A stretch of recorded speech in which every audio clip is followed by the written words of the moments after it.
Look, listen. Taylor. Welcome everybody to Look, Listen, Cast with Geese Guyera and Taylor. This week this is episode 84 of Look, Listen, Cast, and there's Taylor too. Today we're going to discuss episode 36 of Horizons, the Pokemon anime, aka Terapagos has a big old shining adventure. Every Friday we do that and talk about other things. Geese, please let the Clambos know what's new with Geese and Geese's Geese of the Week, and I'll set you up by saying you're going to be out of breath pretty soon. See, that's where I was going with that. I'm The silence in the I'm going to a company retreat tomorrow so I can meet all of my colleagues for the first time in person. A company retreat is also a military maneuver. Run away, company. Yeah, because it's like company, like Bravo company. Anyway, I've never been to Colorado. I hope I see some cool birds. You're going to see a mountain and hopefully a King Supers and or Jungle Gym. Clambos, it's time for us to move on to the first segment, probably second or third segment of the week, by the name of Lookin', Playin', Watchin', Eatin', Listening. I'll begin, like most weeks. I did it. I watched Madam Web, and within the first 5 minutes, I was just smiling real big at the theater. And there were two people near me, but I couldn't help myself. I had to say something out loud at one point. Just, what are you doing? But here's the thing. I think we can all agree Sony knows what they're doing. Sony knows nobody at Sony thinks it's good. Okay? Yeah. Everybody at Sony knows, hey, we just got to put this movie out so we keep the license. Everybody understands that, except for when we hire all these actors and trick them into thinking they're going to be in the MCU. And they agreed to the contracts, and poor Matt Smith, a.k.a. the Doctor from Doctor Who asked his co-star, Karen Gillan, who's in Guardians of the Galaxy and Avengers, hey, should I do this Marvel movie? And she says, oh, yeah, it was great. I completely recommend doing that. And then he's in Morbius is the villain. Oh, no. Oh, poor boy. I was entertained. It got more fun, I guess. It's very silly. Fast forward a couple seconds if you don't want Madam Web spoilers, but nothing happens. In the advertising, they showed all these spider women in suits. That it doesn't happen. There's one like that's amazing. There's a 5-second dream sequence of what if, but the girls never get powers or anything. It's just people talking. It's just three teenagers. It's just a drama. A drama set in the MCU. The best part about it, Pepsi must have paid so much money because every shot of this movie, that's what it was. That's what I yelled at the movie screen. Unfortunately, I'm sorry, everyone. But Madam Web herself, Cassie Drake, is just holding a can of Pepsi, about to open it every single scene for about 20 minutes. And I'm just screaming at the screen, open the Pepsi.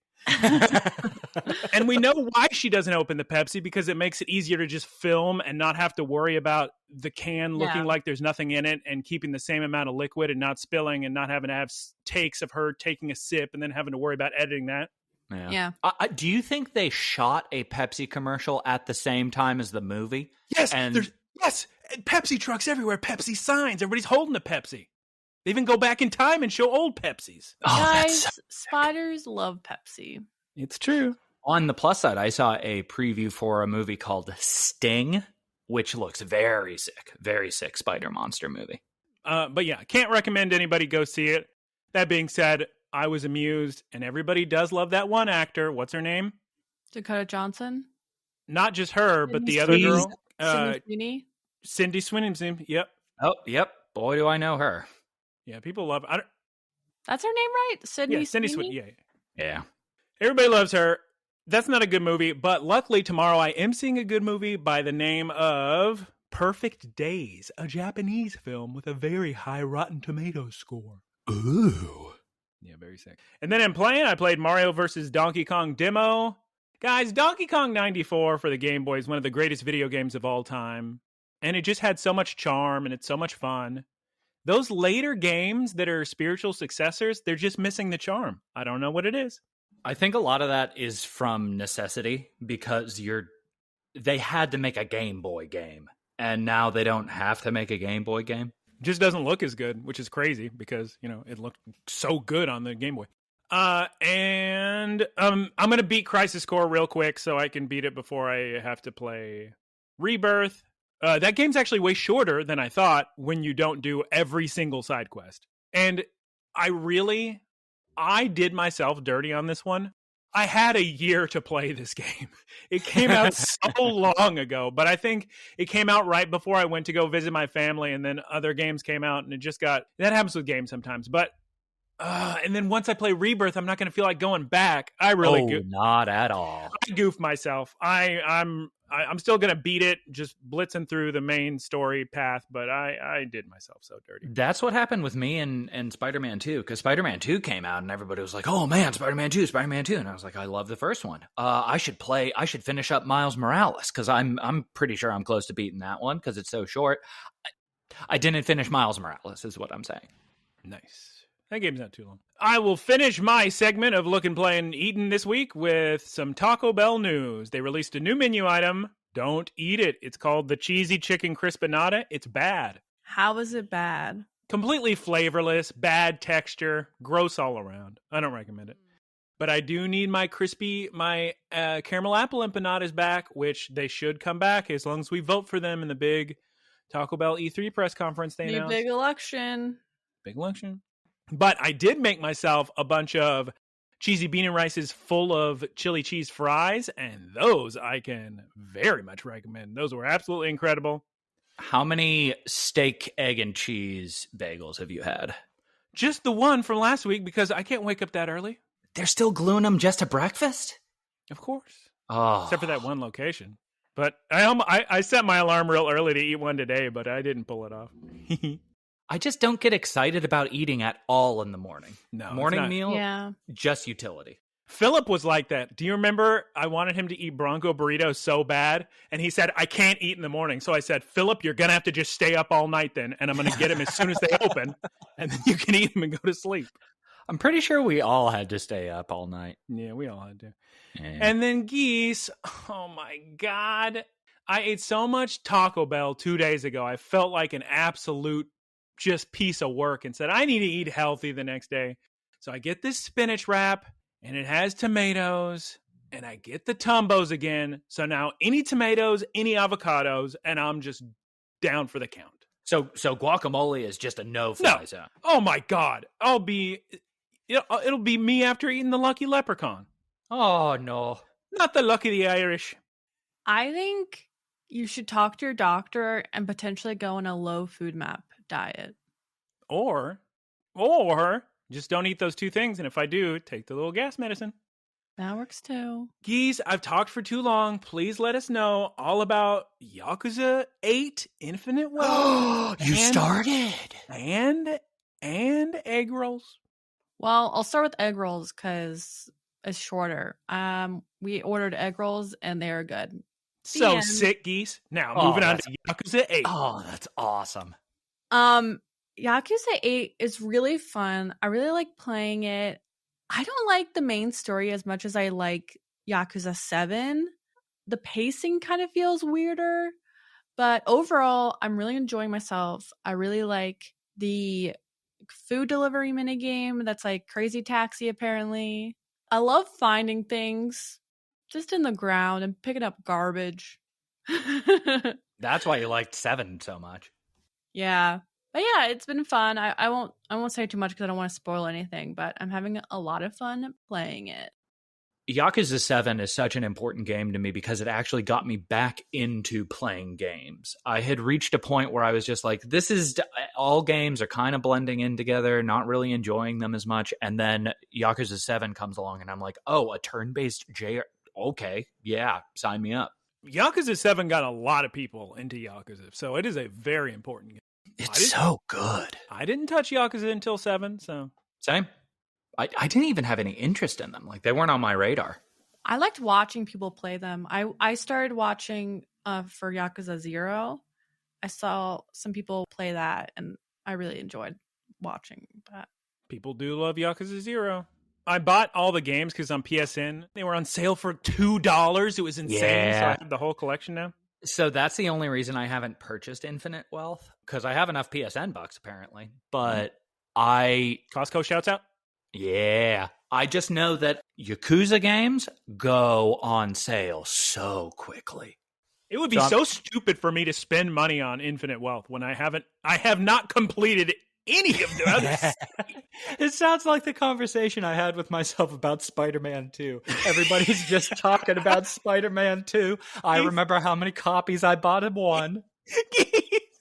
Let me tell you real quick. Spider-Man 1, I beat the game, get the Platinum Trophy. I'm about to trade it into GameStop. I tell Taylor, hey, Taylor, I'll sell you my copy for what GameStop would have given me, so you get a deal on it. And he said, okay. And then he just never played it.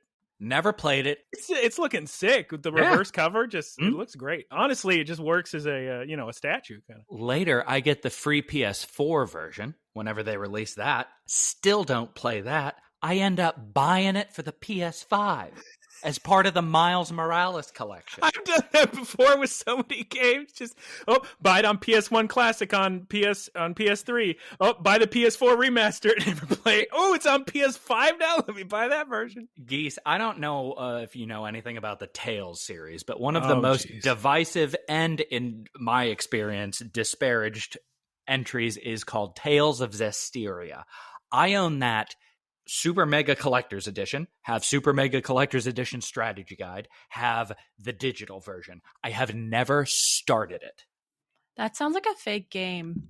Yeah, Wow. they also made an anime about it just to convince people it was real. Well, Tales of Arise is out on PS Plus Extra tomorrow. Oh, yeah. If you haven't played a Tales game in a while, you should play Arise. They definitely squander a lot of the opportunities that the subject material is giving them.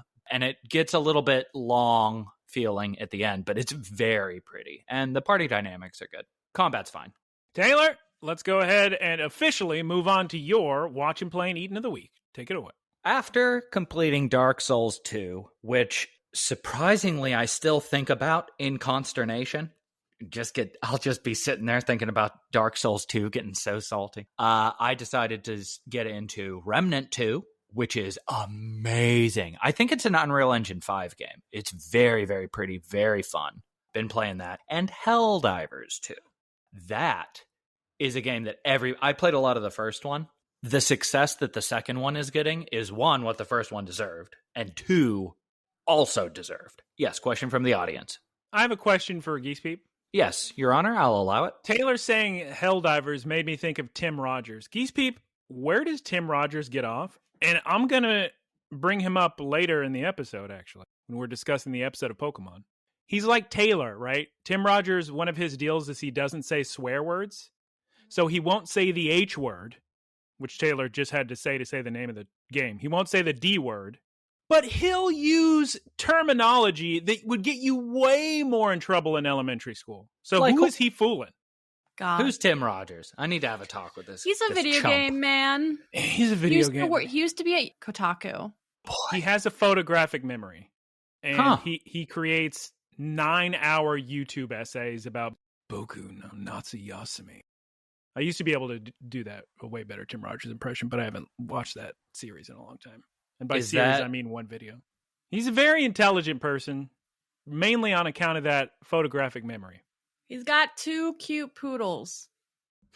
You're going to say he's got 2 teeth. No.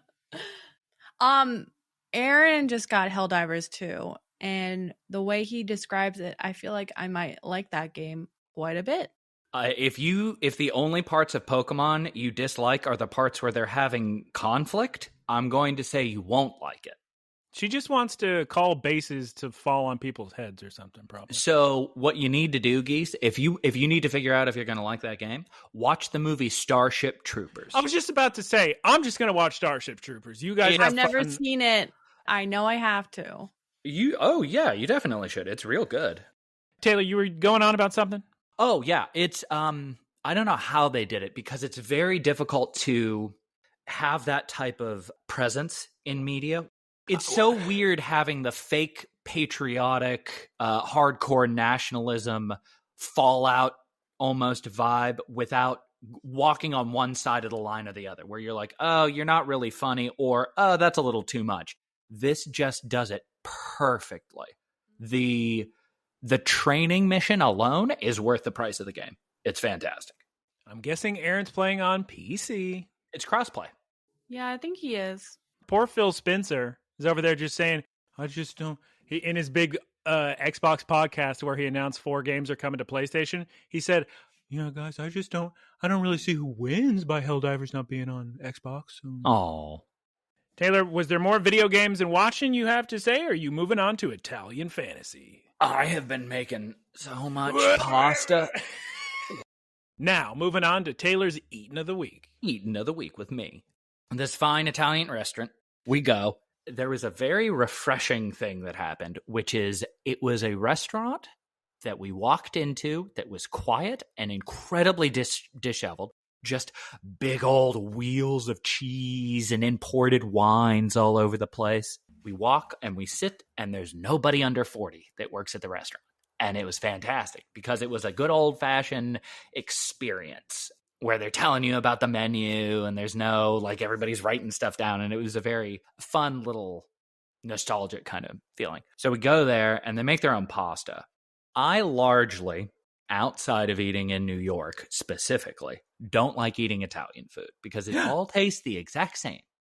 It's not bad, but it all just tastes the same to me. Geese is doing eyebrows for the listeners at home. I understand it. I think a lot of Italian food, because it's so plentiful here in the US, I think a lot of it kind of blends together. So I can agree to at some point. Yeah, I can agree to agree. You get to the Northeast, and I'll put it in like Pennsylvania, like that whole tri-state area where I've been is all up there, right? This is the best one I've had in outside of that area. Very good. I don't even think I mentioned this when it happened. Unlikely. I have to just put it out there into the world. Pappas Incorporated, you need to absolutely get it together because my entire family adores Dot's Coffee Shop and has for decades. And it's always delivered incredible tasting food. We show up there right before I have to leave when I'm visiting my family. And every single thing has gone down the gutter. Every menu item is so much worse than it used to be. And I was so devastated. Please turn the ship. It's not too late. Something's been going on all over the place. I had Mendocino Farms earlier today, and it was just tiny and not worth it at all. Their French fries, Geese, they used to be so perfect, handmade. You could see the skins on the fries. They were so good. And now they're just cheap frozen fries and they cost more. And the omelet's disgusting. It's now a gross, cheap cheese sauce instead of melted cheese. The hash browns are the worst Jackson's ever had in his entire life. You kidding me? Taylor, go ahead. Man. Taylor, go ahead. Serving bad food to heroes like that. Dot's Coffee, for shame. Yeah, anyway, I've just been making a lot of Italian food. That's so sick. Yeah, it's very sick. Geese, are you ready for Poké News? Poké News of the Week. We got a big one this week, and it's not even from Sarah B, because I got the news before Sarah B posted it. This is straight from Pokemon, the official Twitter account. It says, exciting news, trainers. New episodes of Pokemon Concierge are in production. Stay tuned for updates. Emoji of little island with a beach umbrella. That makes me very excited. Cute. Geese, would you like to describe the image they posted along with it? It's the girl from the show, Haru, and what is she doing? What is she holding? She's literally animating the show. Oh, that's cute. She's like doing a little stop motion of Psyduck. Yep. And Psyduck's watching.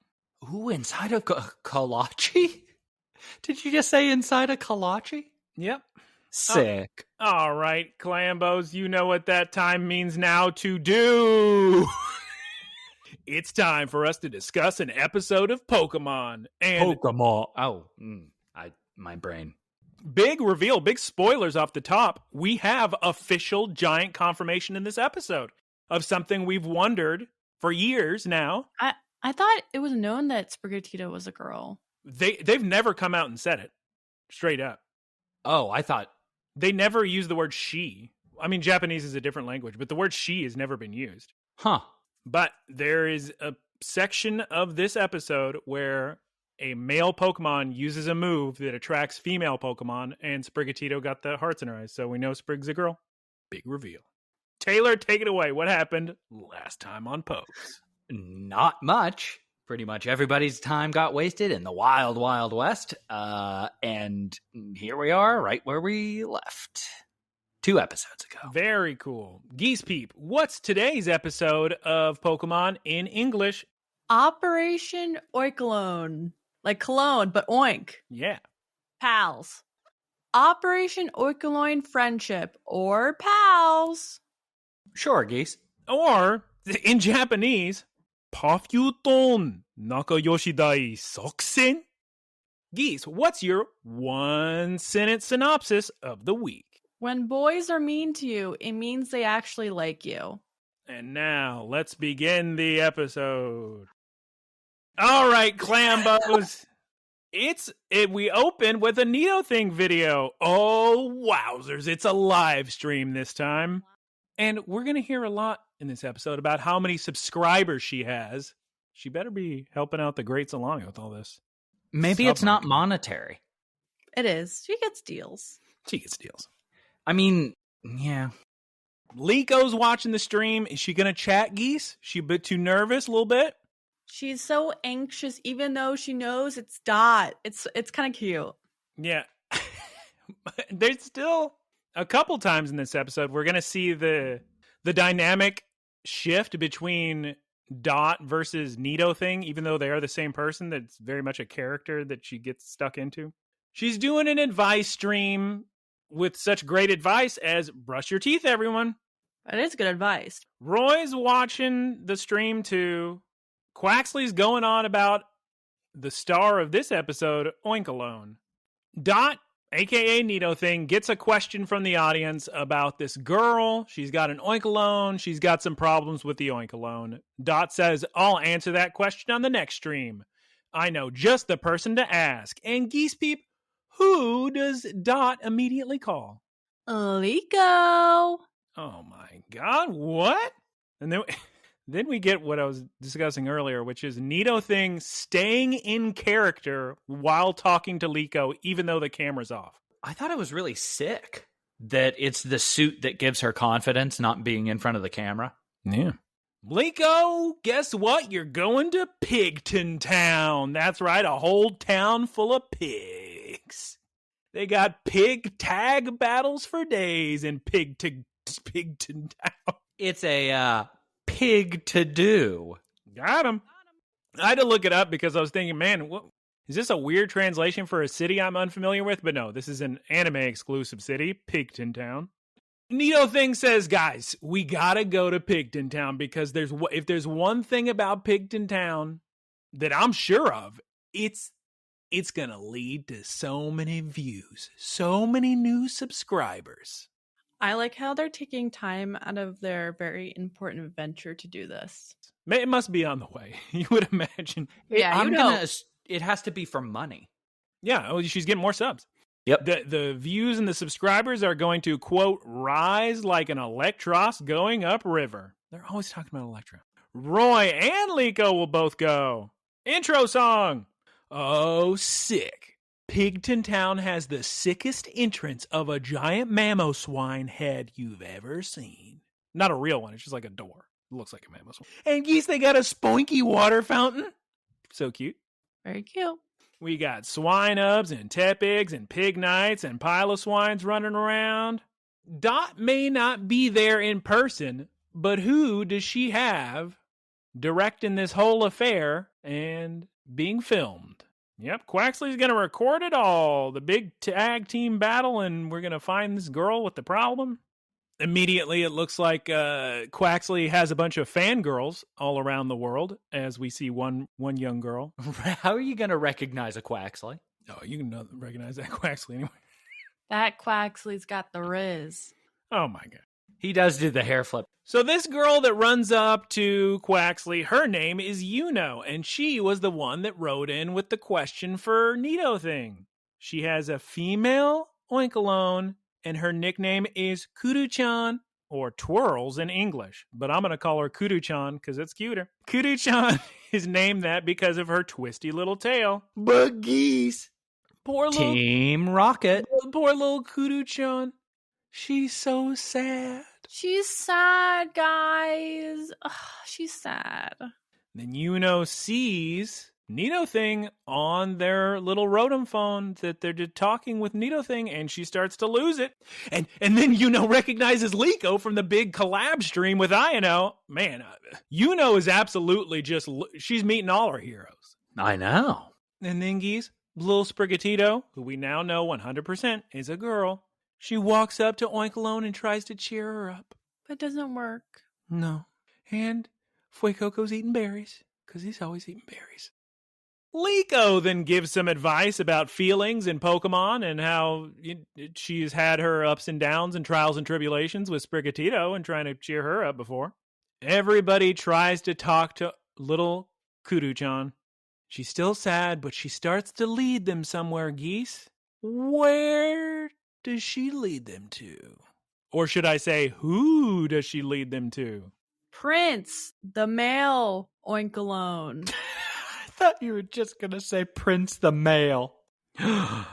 Geese Peep, is she in love with Prince the male Oinkologne? Yes, and her partner freaks out because the trainer Prince, Renta, there's some history. She has a crush on him too. Now, I didn't pick that up at all, even when Liko or Dot or someone was saying, oh, I wonder if that's all there is to it. And to me, it just seemed like Prince was a jerk and Yuna didn't like him. Here now to explain to the two of you, since you're not Japanese, and to go back to what I mentioned earlier about Tim Rogers. Luckily for you two, I just watched a giant Tim Rogers video all about this topic. You may recall the translation using the words childhood friend.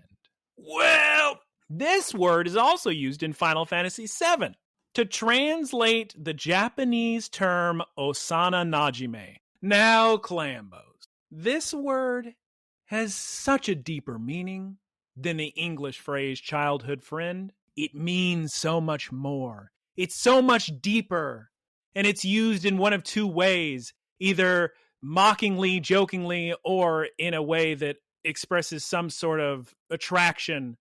And the word itself, much like yoroshiku onegaishimasu, there's layers and layers to it of it's somebody you knew before memories started. So you don't even have a memory of meeting them to begin with. And that is the word that was used and may make more sense as to why everybody immediately thought she had a crush on him. Yuno calls Renta a creep. Oh. And then everybody else goes, sure, Yuno. Geese Peep, Kudu-chan wants to fight in the big, giant tag team battle. But Geese, what did Prince say when they brought up the idea? He said no, and he was so rude about it. He didn't say no. He just started laughing. Prince rejected her, Geese, and then Renta was super rude. I don't know that I've ever met anybody that was that rude. Climbos, I hate to say it, but he was a little S-word, Renta, in this scene. Yeah.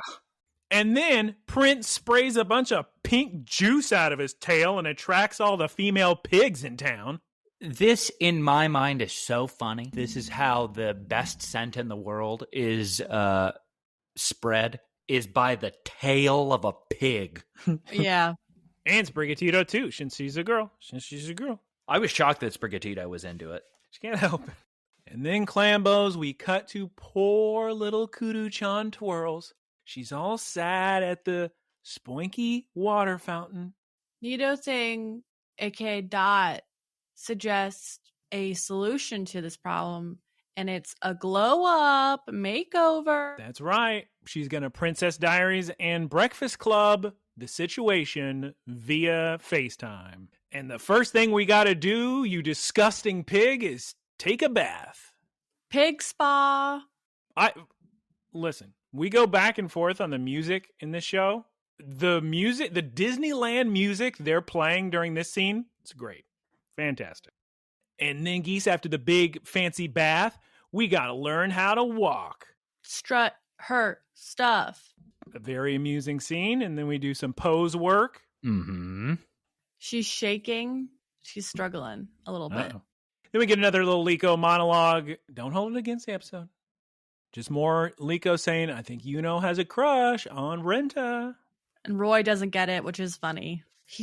Roy's like, man, she must really hate this guy. And Liko's like, oh boy. I mean, that's what I was thinking too. That's because you're simple.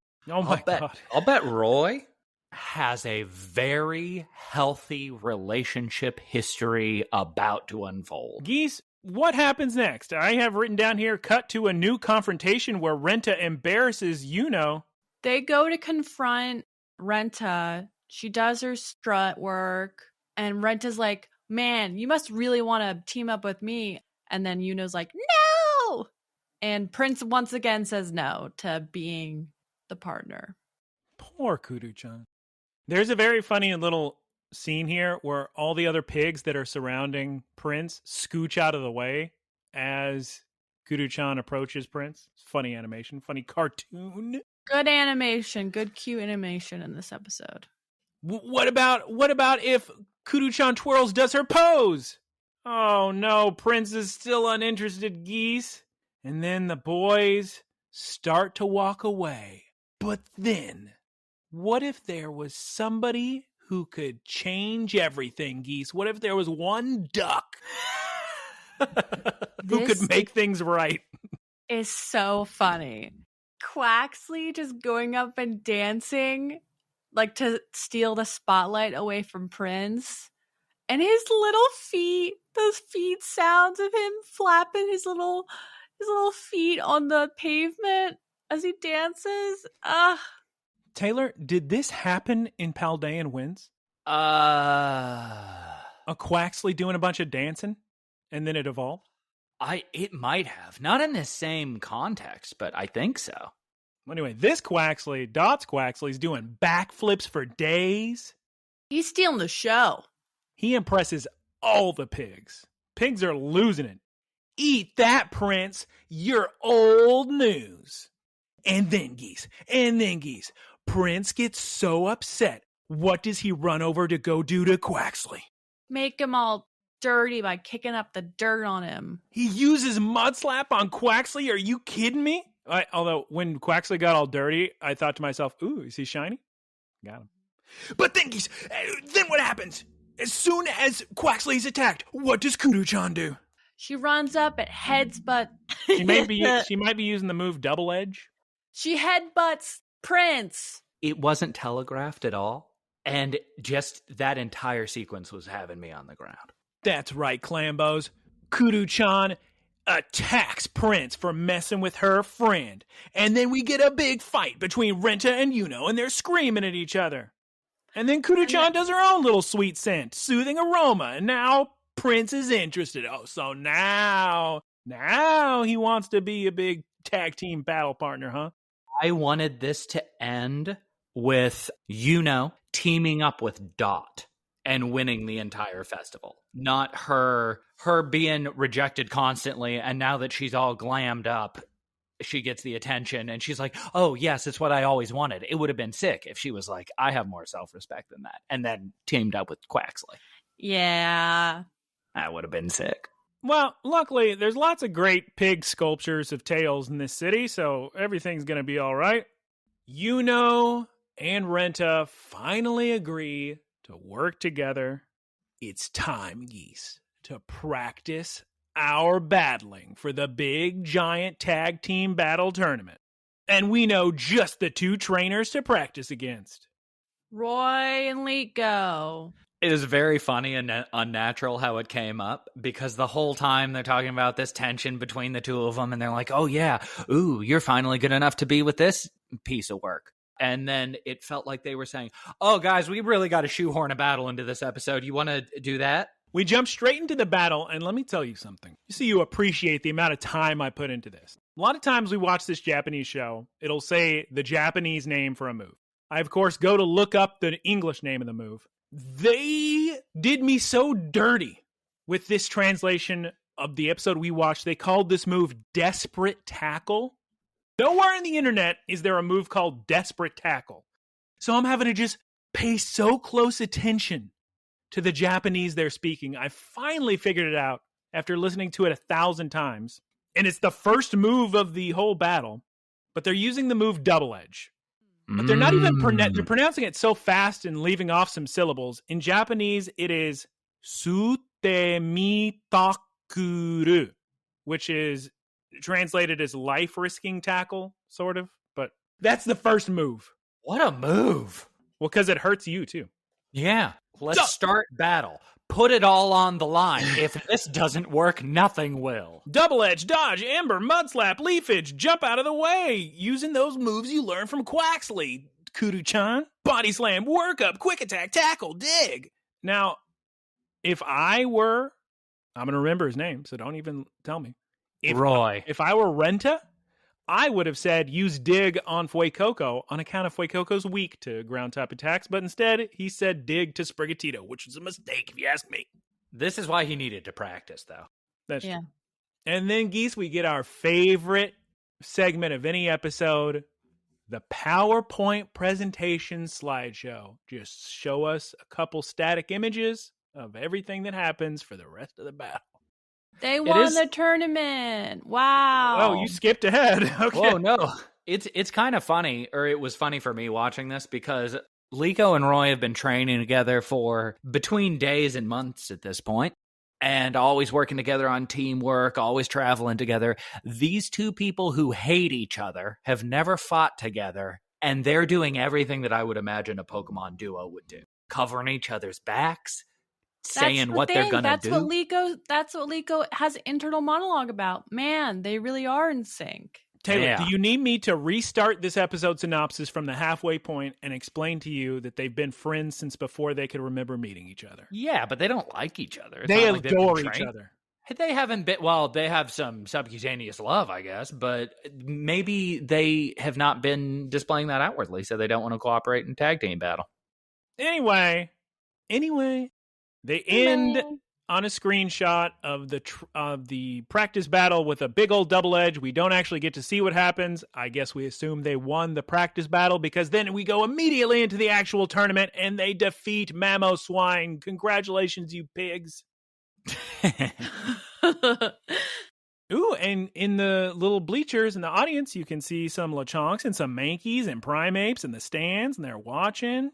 Clambos, Yuno, and Renta won the whole tournament, and it's all thanks to Dot, Nidothing, and Liko.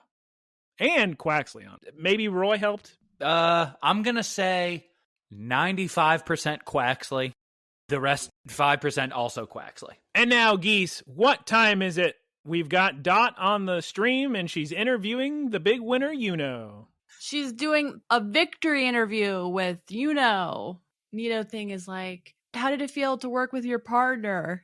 The perfect partner. And she was like, he's not the perfect partner. And Nidothing was like, I was talking about the pig. Oinkologne. Yeah. I still don't see it between Yuno and Renta. Yuno gets so embarrassed at the thought of saying that she is together with Renta, and she once again says, no, that's not the case. We cut to the old Dot's room, Nidothing editing bay, and Clambos, the comments are rolling in. We got gifted subs for miles. It turns out the plan was correct. All you got to do is shoot some footage of some pigs, and people can't get enough of it. Who knew people liked when you involved the audience? But Geese, we got a lot of comments coming in, and we got a lot of people asking Dot and Nidothing for advice. But what are they all asking her about? About love. Relationship advice. Nidothing doesn't know anything about that. Dot can't handle that kind of advice. Help. That's not her specialty. And then, Geese, the episode ends as we get a fun little Looney Tunes transition on Quaxley's face. Which brings us to Professor Frito's Seminar of the Week. Geese, take it away. Today's seminar is on the hog Pokemon, Oinkologne. Oinkologne. Oinkologne. Here, try my perfume. My perfume. Oinkologne. Like cologne, but oink, because pig. And smell pig. And smell pig. That's its name in German. Schmell pig. Well, it would be Oinkologne because Cologne, Cologne. Germany? Yeah, Cologne, Germany. Yeah. Yep, they have Gamescom there. It's a Pokemon that gives off sweet scent from the tip of its tail. It has a trait that is closely linked to that scent. Do you know what that trait is? Is it A, gourmet palate, B, neatness, or C, heat sensitivity? A, gourmet palate. That's right. These pigs are really picky about their food. Which is funny. And apparently they smell so nice because they eat tasty food. Yeah, just like me. Yeah, it's a real thing. And then, Clambos, we end on a cute picture of the double Oinkologne sweet scenting while Captain Pikachu and Sprigatito are losing it. All right, Clambos, it's time for everybody's review of the week. I'm starting first because I don't even want to hear them say some terrible score. This is a very fun episode, a cute episode, lots of pigs, easy, 8.75 out of 10, lots of fun. Geese, what was your review of the week and why? Compared to last week's episode, which was also filler, this was actually like good filler. I wasn't watching. I was like, man, I can't wait for this to be over. It was really straightforward. It was one of the rare episodes where it was just the kids. Like this was a kids only. Very good point, Geese. As a matter of fact, once we got to the seminar of the week, I said, wait a minute. We never saw these guys at all. Yeah, I think I actually really like that. We get more time with the kids, and it's a kids episode, right? It was just cute. What is the message? Like, yes. But I think overall it was harmless. The animation was really cute. We got a lot of good quality time, good shots of the Pokemon, which was good. And a spotlight on Paldean Pokemon, which is kind of useful when you're making a Scarlet and Violet anime. It was fun. I liked it. It was like appropriate for the core audience of Pokemon too, like kid-aged people. It was good filler. What's 7.5. She's so harsh. Taylor, what's your score and review of the week? I hate pigs. Oh. 8.5 out of 10. Nice. I feel like the pacing was really good in this episode, right? Well, yeah, because it didn't, until the battle, it didn't stick out at me at all. That I was like, oh, wait, this doesn't matter. In this episode, they used Liko internal monologue for comedy and not as a way to explain something to the audience. There was a cute point in this when Yuno asked Liko, oh, are you friends with Nito Thing? And then Liko had to sit there and think about it for a little bit. And then she goes, yes. Yeah, that was cute. She was all proud of herself. I thought it was sweet. Roy was peak Roy. Good way to not do anything for the plot. Great job. Good filler. No, the whole point of Pokemon anime is you see your new pokes doing stuff. And here's a Scarlet Violet Pokemon doing a whole bunch of stuff. Yeah, I gave it an 8.5. I love the episode. It's great. I had a lot of laughs. Everybody loved it. That Oinkologne flipping his hair. Yeah. Was just so funny. Quaxley dancing and the sound of his feet. The sound design was great in this episode. Every episode, they're just walking somewhere, doing the little plop, plop, plop. Pokemon's got the little step sounds on lock. Just the plop, plop, plop, plop, plop, plop. Good stuff. All right, Taylor. Yes. Geese Peep, are we ready? Keep for the boilerplate. Oh, you normally say my name at the end when I'm ready to thank for the boilerplate. Are we ready to move on to the wrap-up? The last thing I want to say about the episode is that it had good faces. And, good faces are getting rarer and rarer these days, Back in Sun and Moon days, we were drowning in them. And now it's tough to find. Yeah. Geese, take it away. It's time for the wrap-up. Thank you, everyone, for listening. You can find us on social media at LookListenCast on Twitter, Instagram, and YouTube. And and YouTube. Thank you to Keith for our artwork. You can find him at twitch.tv/KeithSquared. Shouts out to Taylor. Professor Ticklebits for the boilerplate. And the website. Thank you to all our supporters. You can support us by going to looklistencast.com, clicking on the link for Spotify for podcasters and or anchor.fm, or on the podcast apps itself, there's a link. Clambos, please recommend this podcast to your friends and loved ones. And childhood friends. Yeah. Let me look up that word again. To your Osana Najime. Because there's no swear words. Even though Tim Rogers said a word that would get him in trouble, I'm certain. I better send him a message. No swear words. Please recommend it to everybody. And also, please send in questions to looklistencast@gmail.com. This week, it's a very, very, what's the adjective I'm looking for? It means pertinent to the time period. Timely. A very timely question from Peekaboo, which I should have used last week. He asks, what's your favorite Super Bowl halftime show? Geese, take it away. I know that Prince's halftime show is like pretty famous. Never seen it myself. Classic. But... Never seen it. Yeah, I know. Prince is a very good artist.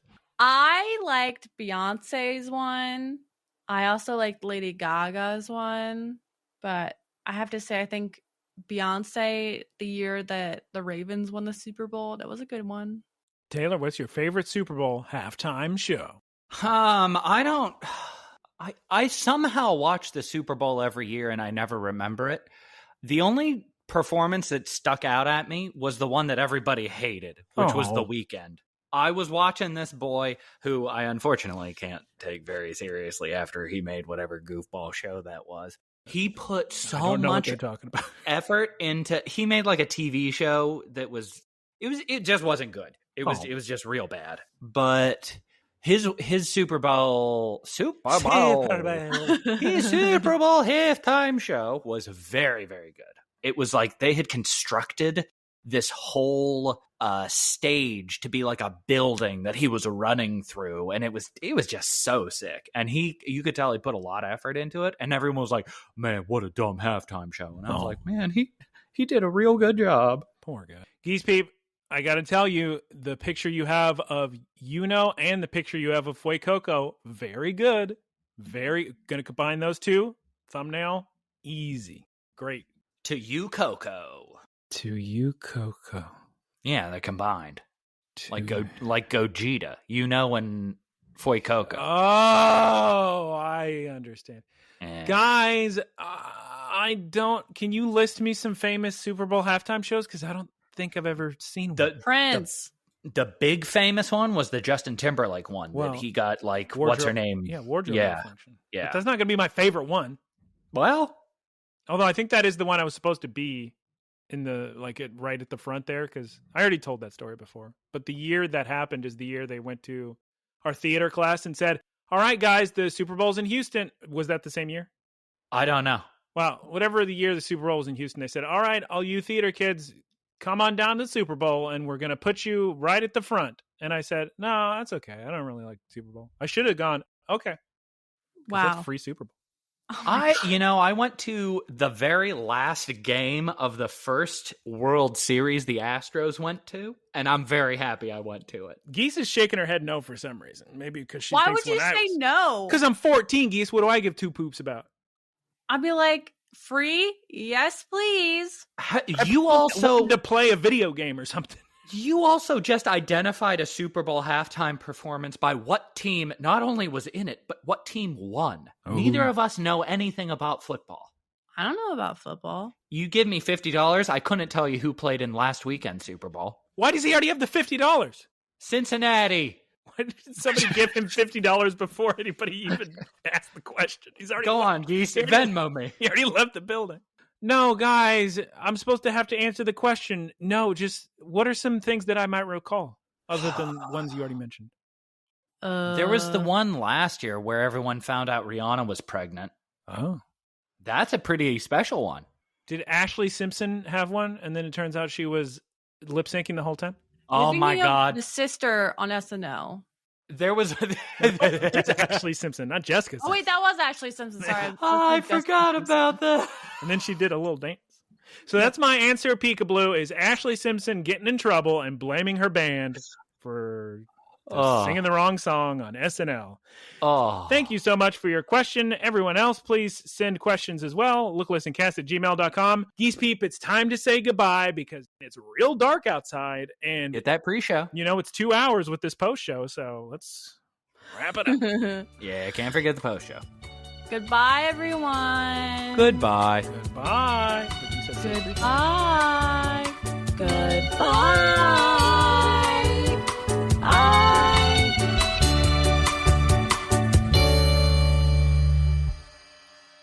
Howdy, y'all. It's me, Geese Peep.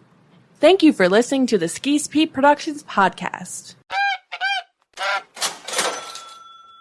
Geese Peep Enterprises, doing business as Peep Industries, together with its subsidiaries, is a diversified worldwide entertainment company with operations in media networks, talent management, parks and resorts, multimedia entertainment, and consumer products and interactive media. Geese Peep Enterprises is a Bell 30 company.